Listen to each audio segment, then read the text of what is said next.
Hi, everybody. My name is Suzanne Parks, and I want to welcome you to the intentional CDC actions to support Black and Brown entrepreneurs session. That is our title.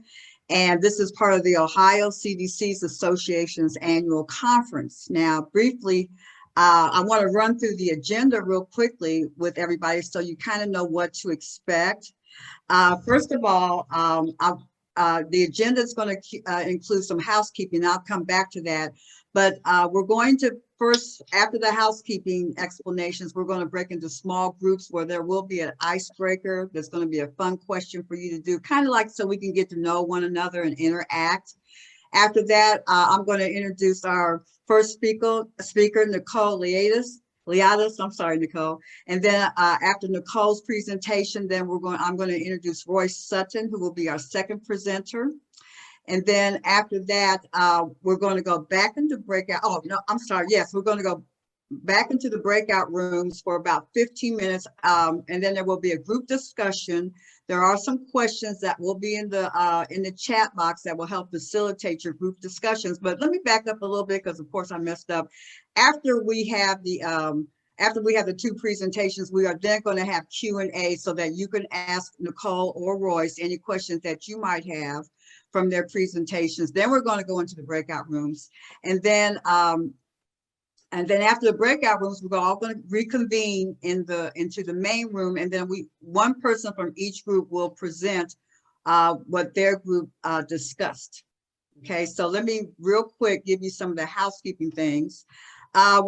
First of all, we're going to try to minimize the best we can any technical challenges. As you know, anything can go wrong, and so and that's just the reality. But we're going to try to make this as smooth as possible. There are some technical housekeeping points. The session is being recorded, and you will be able to access it later.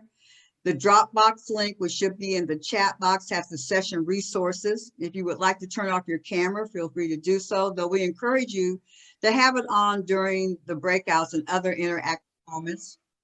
You can feel free to toggle your settings to speaker view or grid view. Of course, this is at the top right of the settings. Okay, my stage right. Okay, speaker view highlights the speakers and the grid view shows the boxes. Closed captioning can be accessed by clicking other alt on the top of your screen. It will open another window. We have everyone muted to eliminate background noise. Chat is being monitored by questions. Please send your questions to the chat, and then we'll get to the questions at a later time. If you want to chat privately to a specific person, you can do that as well. And finally, please be sure to visit our exhibitor space to check out some of the conference's sponsors. The link is in your chat, and thank you to all the sponsors of the conference. So at this time, per what I explained earlier, we're going to break you out into breakout rooms. This is an icebreaker, and then we'll bring you back after 1 minute. So it's a real quick icebreaker. So icebreaker time. Okay, welcome back, everybody. It is my honor and my pleasure to introduce our first speaker. Nicole Liadas is the director of the Women's Business Center of Northern Ohio, which is powered by the Economic and Community Development Institute, or as ECDI, as it is more commonly known. Raised in the city of Van Wert, Ohio, Nicole is a small town girl, but she has a big city drive. In 2014, Nicole co-founded Curly Clee, a business dedicated to helping women of all ages and backgrounds embrace their natural state of being. Her organization connects the natural hair community in the greater Cleveland area with the products and services they need through workshops and events. Nicole has worked at the Women's Business Center for the past 4 years, and as the director and market lead for Northern Ohio, Nicole cultivates relationships within the community and works to ensure that the Women's Business Center is able to execute its good level, the planning field for women entrepreneurs who still face unique obstacles in the world of business today. Okay, I'm going to go ahead and let Nicole begin her presentation. Thank you very much. Thank you, Suzanne. Let me share my screen for the PowerPoint. 1 second. Okay, so good morning, everyone. So glad everyone could be here today. I am here to talk to you about supporting Black and Brown entrepreneurs and the way that my organization does that, which is ECDI and the Women's Business Center. So a little bit about ECDI. ECDI is an Economic and Community Development Institute, a micro lender for small businesses. We are the only micro lender in the state of Ohio, and we were founded in 2004 by Ina Kenny. We are a U.S. Treasury designated community development financial institute. Sometimes you'll see that as CDFI, and we really specialize in affordable, responsible lending for all entrepreneurs. And our model is we have a three-pronged model where we educate, invest, and innovate. And ECDI's mission is investing in people to create measurable and enduring social and economic change. So today I'm here to talk to you about how we support Black and Brown businesses. And I really want to say this, you know, in the climate that we're in and the racial tensions that this country is in, you know, things are more visible and seen, so organizations, right? So ECDI, we've been doing this work. We're really rooted in the mission. And so we really haven't had to change our business model, you know, to support the Black and Brown entrepreneurs, because that's why we were also founded.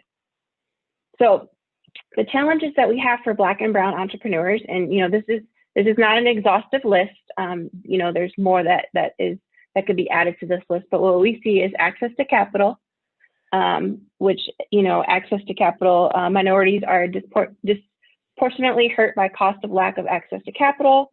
And then Black entrepreneurs in particular are almost 3 times as likely as whites to have profitability hurt by lack of access to capital, and more than twice as likely as whites to have profits negatively impacted by the cost of capital. Another thing we see is business acumen.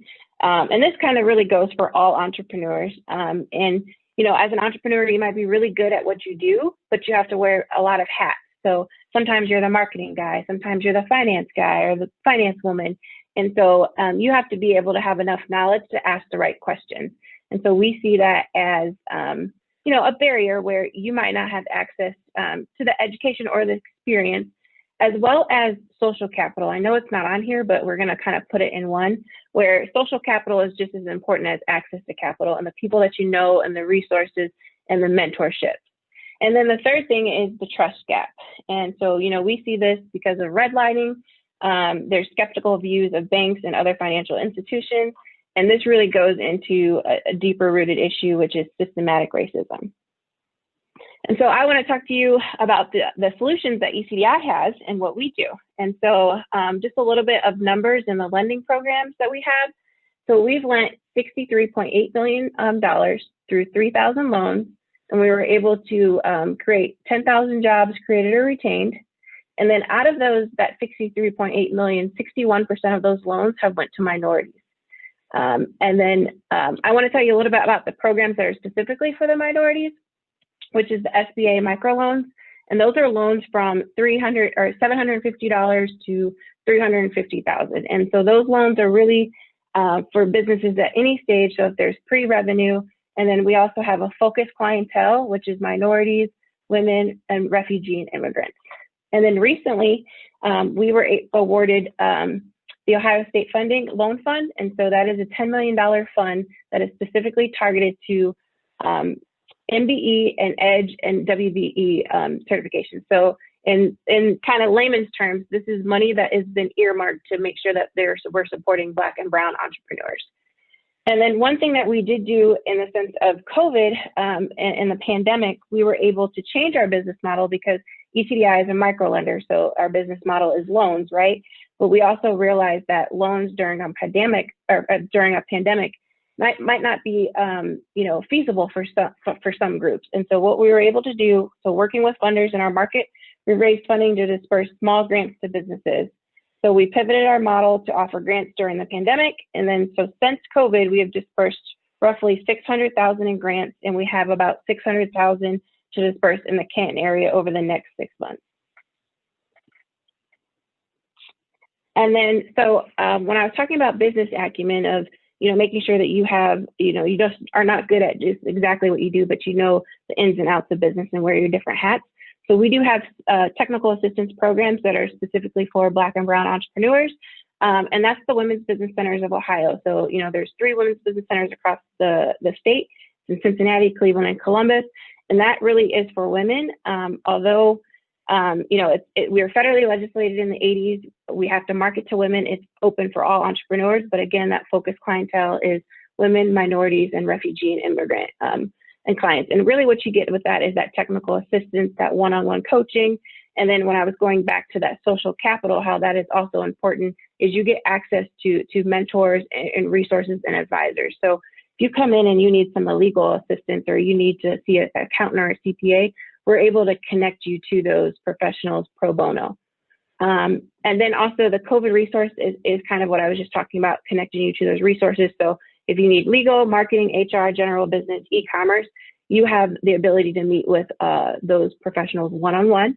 And then what we have is the Digital Connect coming soon. And this is really taking low to moderate income, minority businesses and women-owned businesses that have no online presence and getting them a digital online presence. So that could be a website, that could be a headshot, that can be marketing and branding, business cards. So kind of the whole 9 yards of making sure that we can get them to compete in a professional world online and making sure that their business and their website is a professional looking website. And then we also have the Capital for Construction program. And give me 1 second. So Capital for Construction, this is specifically created for minority subcontractors. And these are loans finance. So the Capital for Construction loan finances labor and materials for a specific job, allowing you to take on more projects and larger contracts sooner. These short-term, low-interest loans are available in Ohio, or available to Ohio businesses across the state. And then the trust gap. You know, what I was saying earlier about their skeptical views of lending institutions and working with banks. And so what we do is we have place-based training where we're really targeted and working with other local CDCs that are on the ground and in the community to be able to address the needs and the wants that they have for entrepreneurship. But then also what we're doing is collaborative partnerships. So specifically with banks, we do FDIC series, which is some workshops together. And it's really kind of meeting in the middle where just providing education of what these financial institutions, what kind of resources are available. And then lastly, we have a diverse staff at ECDI. So we think that's very important. You know, people tend to want to do business and trust people that look like them. And so we make sure that we are very intentional that we have a diverse staff, not just, you know, that provides direct service, but that's also in leadership as well in our organization. So you can find out more about us. I'll leave this slide up. You can connect with ECDI. Again, we are statewide. We have offices in Cleveland. Columbus is our mothership. Canton, Akron, and Cincinnati, and then we have a field office in Toledo. But again, we serve all 88 counties. Thank you. I think, Suzanne, you're on mute. Okay, so I jumped right in like I was all smooth and everything, and I was muted. So I made yeah. Okay, so thank you, Nicole. That was a very interesting presentation. Once again, I want to remind everybody that you will have an opportunity to ask Nicole questions after we finish our second presentation, which brings me to Royce A. Sutton. Royce is the Senior Vice President of the Ohio CED Market Manager with Fifth Third Bank. In this role, he is leading the bank efforts to build community-based partnerships and strategies in the state of Ohio. He is noted for developing industry-leading partnerships, marketing strategies, programs, and services to bolster financial stability, micro-business financing, affordable housing, and wealth-building strategies for low to moderate income families in the urban and rural markets. Now, as an informed voice for the family, financial empowerment, Royce has been a featured presenter on radio, television, print, and digital media, discussing how families can overcome financial adversity and make wise money choices. Mr. Sutton was instrumental in leading the Bank on Save Up initiative in St. Louis, Missouri. That is a coalition of 22 financial institutions and over 40 nonprofit organizations focused on introducing traditional banking services to underserved and unbanked communities.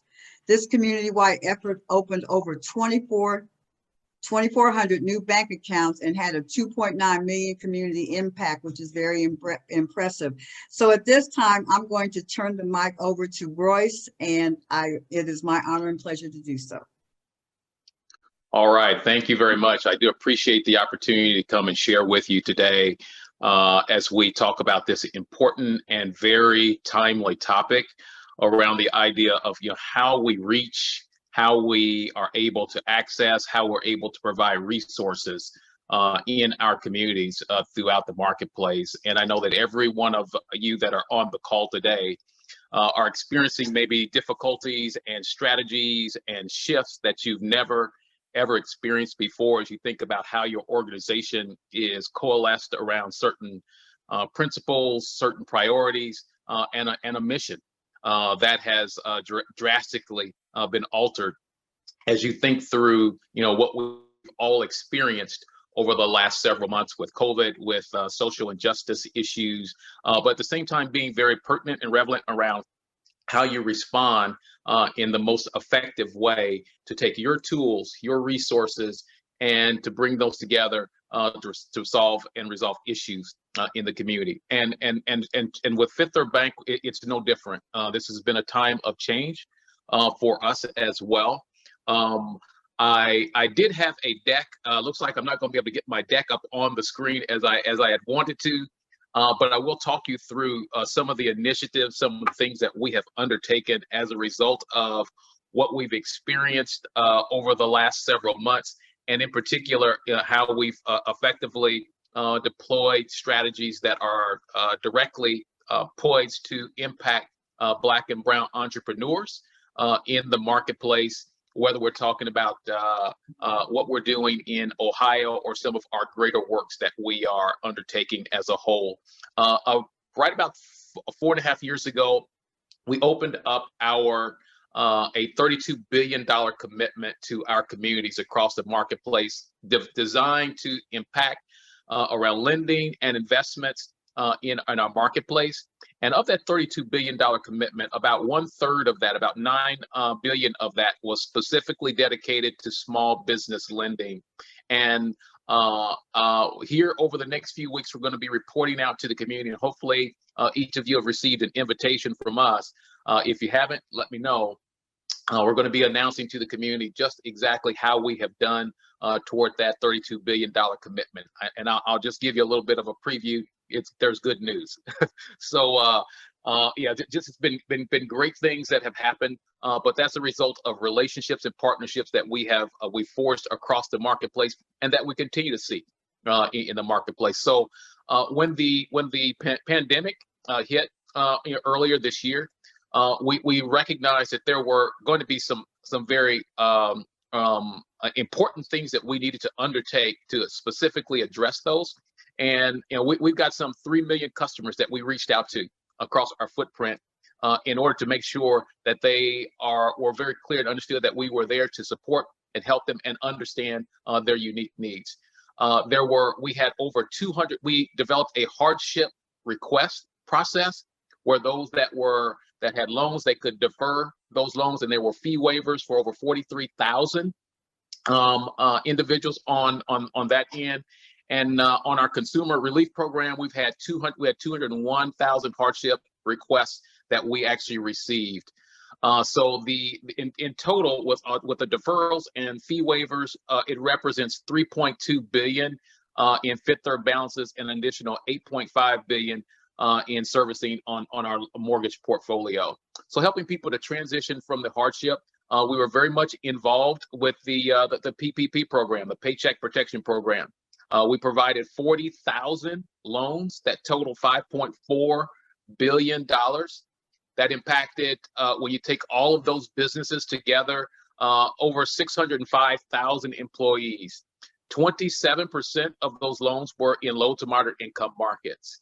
Now, keep in mind the SBA forgiveness program opened up on August 10th, and Fifth Third has built a client-facing forgiveness website with Q&As and materials sent and invitation to thousands of clients, and conducted multiple training webinars to help walk people through the process to feel that ease and comfort around that. Now, we do recognize that there were many Black and brown businesses that did not participate or take advantage of the Paycheck Protection program for a variety of different reasons. And we've made sure that we actively reached out to a number of businesses to find alternate ways that we can support the demands that they're seeing. So also, as additional COVID relief business program, we have a small business association disaster assistance fund that we've created as well. Now, under the Paycheck Protection program, we've been also just ensuring that individuals are up to speed and are understanding. On our website, we've got some specific pointers and suggestions and steps that can be taken so that all of those who participated and are in a position where they can smoothly walk through the process. So if your payroll expenses aren't covered, are for the covered period are greater than your loan forgiveness amount, it isn't necessary for you to provide the documentation for mortgage, rent, and utility assistance. Borrowers must begin making principal and interest payments 10 months after the last day of their covered period, or when the SBA remits loan forgiveness payments to the lender, should there be a remaining balance due. And there's several other tips and pointers that we provide on the specific Paycheck Protection program. Some very targeted things. Last month, on September 16th, we opened up what was a partnership with AEO and LIST for what we call our Fearless Fund Partnership. Under that Fearless Fund Partnership, we had 1,600 plus registered Black female business owners on a webinar where we walked them through the process of how they can potentially apply for and obtain grants through the program. We had 2,229 completed applications for this innovative program, and that is termed the Main Street program. Now, the results were we've had over 74 million in terms of hits on that, and publicity value on that has been pretty high. But the most important thing is we're actively reaching entrepreneurs who may need the help the most. So this $1.2 million program is specifically targeted toward Black women entrepreneurs. The other pieces in terms of how we've also responded in the community, because when you think about the small business segment and the importance that it plays in the strength and the balance of our communities, there are other pieces that we've also added to respond to the COVID issue. So in terms of our philanthropic commitment, we made $8.7 million in philanthropic commitments to our communities. 3.25 million were for COVID in response in our regions, and 5.5 million was for our Strength in Our Communities Fund for grants to support long-term sustainability in our communities. And right now, already 7.1 million has been allocated to 82 different organizations across our footprint. So when you think about that, when you think about that 7.1 million in organizations that have benefited from our efforts over COVID relief, it spans the gamut from small business programs, which were about 3.4 million, food pantry, nonprofit organizations, healthcare, housing assistance, basic family needs are all included in the efforts that we have undertaken on that end. The other pieces, as we think about this idea of balancing how we respond to the community, we've actively deployed several different initiatives that are designed to aid those who are experiencing job loss. We got specific programs with Operation Hope and a Next Job program that are designed to support those who are experiencing those issues as well. That's really it on my end, but I did want to share with you, if you have any other questions, we'll have a period where it will allow you to reach out and respond and ask any questions that you may have for me on our presentation here.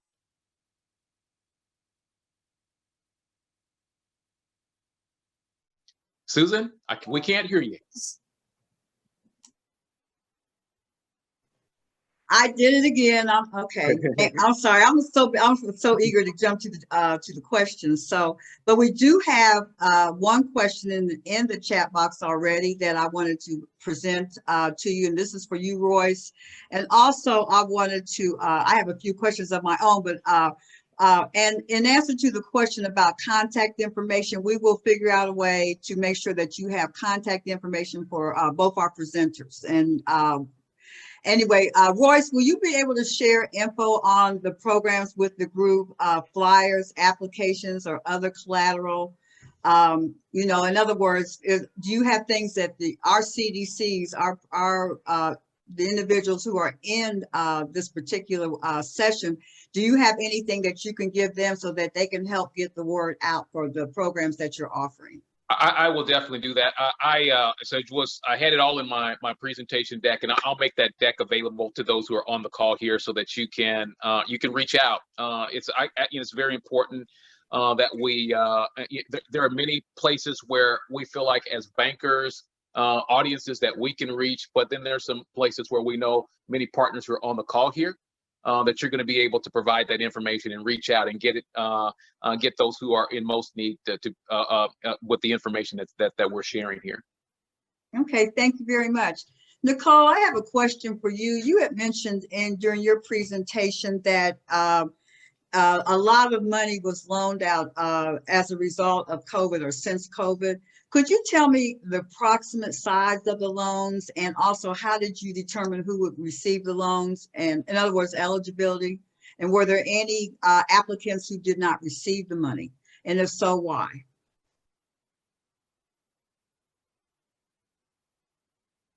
And you have to unmute too.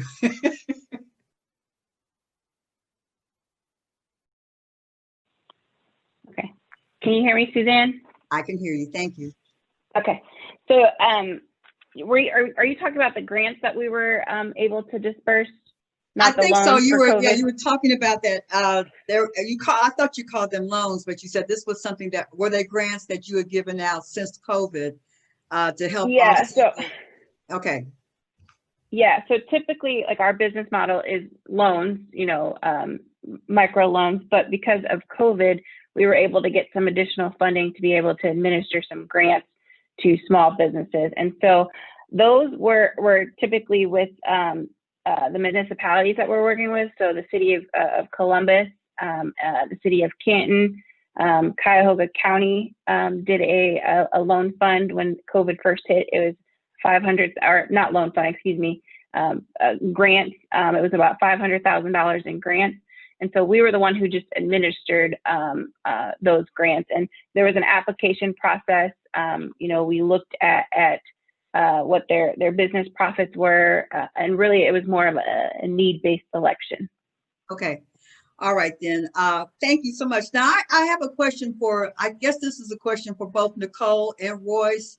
With respect to the PPP, there's a lot of information out there that said that Black and brown entrepreneurs, specifically Black entrepreneurs, did not receive PPP funding for a whole variety of reasons. And one of those reasons was because those entrepreneurs had a difficult time transitioning to the online presence, okay, which was what became required. And Nicole, you mentioned that there is a program that you all are developing to help alleviate that problem. Could you talk about that a little more? And Royce, could you chime in to talk about what Fifth Third has done to make this, what you're offering, easier for the Black entrepreneur who basically can't compete on the same level as some of the larger business owners who happen to be not Black?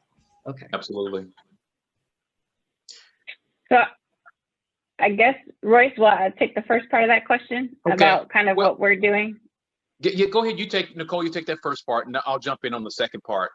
You talk about what you guys are doing. Yeah, I think that's something that we realize is that there is a technology gap, and then there's a digital divide. And so a part of the CARES Act funding that our organization was awarded was to help those businesses. So we created that program the CRN, which is the COVID Resource Network, and then also we created the Digital Connect, which will be launching in January. And that's really taking a business that has no online presence, because, you know, in order to survive during COVID, you're going to have to pivot your business model. And a lot of that pivot is going to be from maybe you have a brick and mortar and turning that into a e-commerce business. And so we want to make sure, as Suzanne was saying, is like, how can you be competitive with these larger companies, but you don't have an online presence? And so for us, it's like, you know, we're making sure that we're giving you that whole package of that online presence. So connecting you with a marketing and branding specialist, a website builder, you know, and it's a select people, because, you know, that can get really costly. So it'll be 20 entrepreneurs in each state. So it'll be 60 people statewide. And that focus is low to moderate income, minority businesses, and women-owned businesses. Yeah, I think you bring up a great point, Suzanne. And when you think about initiatives like this that moved extremely quickly, and many Black and brown businesses were not in a position to fully take advantage of the PPP. So as we discovered that we were not getting the responses, not just in our markets in Ohio, but, you know, markets throughout our footprint from Black and brown businesses, we recognized that there was some additional efforts that had to be undertaken. And so, for example, we are working even right now on an initiative that has that's been unveiled in Columbus, that's specifically designed to address Black and brown businesses who are not able to take part of the PPP program. And we're actually forming an initiative in Cincinnati that's also in partnership with several intermediaries who are specifically spending time with technical assistance for Black and brown businesses out there. But the other piece of it too is that we since there were some who may not necessarily benefit their bank customers, we recognize that there's some other ways that we could potentially reach out to these businesses through intermediaries like IFF, who was very instrumental in making a number of PPP loans for our non-bank customers. And so as we would have those who would approach us, we would refer and get them in a position to receive PPP that way. I think the long-term implications behind this that have been extremely revealing behind this is that there is a even greater need for technical support for Black and brown businesses at varying stages, who've maybe spent a number of years in business, or maybe they're just a startup, but there are some gaps that have been discovered here in terms of how prepared a business is to weather unfortunate and devastating issues that do arise. What we're seeing, the U.S. Black Chamber of Commerce is indicating that as many as up to 41% of Black businesses will not make it through this pandemic. We cannot see this type of situation repeated and occur. And we recognize that this kind of situation here calls for some immediate steps and some actions to prepare, to strengthen, provide capital, to provide technical assistance for businesses that may not have ever even considered those as important parts of their business strategy. Okay, and you really brought up a point that leads me to my next question, which is about gaps, because really, truthfully, those gaps existed pre-pandemic, right? And one of the things that we're seeing is there's this mindset that there's these charitable things that are being given to Black entrepreneurs, brown entrepreneurs, women entrepreneurs, and then there are investments into businesses. So has Fifth Third Bank or any of the banks, and even this is for the Women's Business Center, has that mindset shifted so that now you're looking at these businesses as viable opportunities that should be invested in versus, these are somebody has a good idea, we're going to give them a little helping hand, a hand up. Yeah. So that's, I hope you understand my question. It's So really yeah, basically about, there's really three fronts that you can approach the gaps that we're seeing here. We see those that are in need of grants. I mean, they need an infusion of cash, of being able to help their business stay afloat. We've got those who may be in a position where they just they may need an equity investment into their company, where it may be best if they took on some others who could potentially invest and then also provide some expertise to strengthen those companies. And then you've got those who may be in a position where they can take on small dollar loans at a very reasonable place. Now, what we're finding is that those who are right now, that they are self-funding the gap in their business, whether it's credit cards, whether that is high interest loans. But what we're seeing is many of these tendencies are probably not good for the long-term health of a business overall. So that TA piece cannot be dismissed here.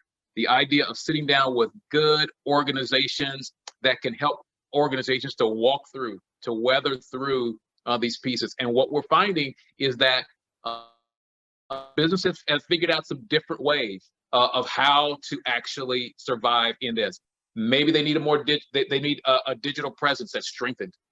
Maybe they need to think about how they can potentially no longer offer certain services because of the actual the cost that goes in that is draining the business. It's that TA piece that helps a business to really walk through and understand and see their business with a new set of eyes. okay, listen, thank you so much for that. It is time for us, really truthfully past time for us to break out into our small group discussions. And during this discussion, this is when we want you to look at the other set of questions that are in the Dropbox. And we would ask you to choose one of those questions as a group and work through the discussion while you're in there. And then when we reconvene back into the larger body, we would like each group to designate one person who's going to share the conversation that you had while you were in the breakout session. Okay, it looks like we're all back, and I welcome everyone back. So we are just about drawing to the end of our time together. And I wanted to first remind you all that at 12 o'clock after this session, we are going to have our awards ceremony. We encourage all of you to please Zoom in and participate in that, see who's going to get what awards. And also to remind you that the national forum continues next week with NACEDA. So hopefully some of you have planned to join that as well. And we always have this tradition after each one of our sessions where we end with an inspirational quote, okay? And the quote that, first of all, I want to ask whether or not Royce or Nicole have something inspirational to share with us before I give mine, or if anybody else in the group has an inspirational quote that they would like to share. Nicole, Royce. So the quote that I go by is that when they go low, we go high. You know, Michelle Obama. That's right. Kind of my, you know, you can look at it, you know, in business, in personal life. You know, when they go low, we go high. Yeah, and I do have a quote as well. This comes from Dr. Felicia Phillips, and she is a noted support speaker and technical support guru when it comes to Black and brown businesses, especially female businesses. She actually has a conference coming up called the Mogul Com Networking Conference at FeliciaPhillips.com. And the advice that she gives is own your space. You then walk into your destiny. When you own your space, you then walk into your destiny. Okay, thank you. So actually, before I give my my inspirational quote, I wanted to read some of the group takeaways that are in the chat box. Number one, the first one is let Black and brown entrepreneurs be entrepreneurs. And the way this was interpreted was let them do what they are good at, reaching their client, letting everyone do their thing, respecting their cultural differences and approaches. The next one, I guess this is the second one that I see is the segregation of support helpful, and entrepreneurs gain support from the community and give back to the community. Community is better supported by communities versus institutions, banks, so on and so forth. It is not helpful if the support is in the name only, but if it is genuine, it can provide support to those who aren't otherwise able to access. So I thank you for that. So my quote is something that okay, I'm reading these chat messages. Give me a minute here. Okay, I think that's all that we have. I don't see any others. Let's see. Okay, I think I've touched on all of them. So I'm going to end this. We're probably going to end a few minutes early. It was a great session. Let's give Nicole and Royce an applause for the work that they did, the silent applause, because everybody's muted. But thank you so much. I really enjoyed both of your presentations. They were inspiring and I learned a lot. And this session is being recorded and you'll be able to find it on our website. And we'll also, like I said, we'll also make sure that you're able to access Nicole and Royce's contact information. So my quote, my inspirational quote was written by a student by the name of Warren G. Tracy. Now, I don't know how old he is, but since he identified himself as a student, I'm going to assume that he was maybe in high school or college or just somebody much younger. But anyway, the quote he has is, entrepreneurship is living a few years of your life like most people won't, so you can spend the rest of your life like most people can't. Okay, that's all I have. Is there anything else? Okay, well, we'll see you at 12, and thank you very much for joining this workshop session. Give yourselves a hand of applause. Yeah, yay, you guys did great. Thank you so much.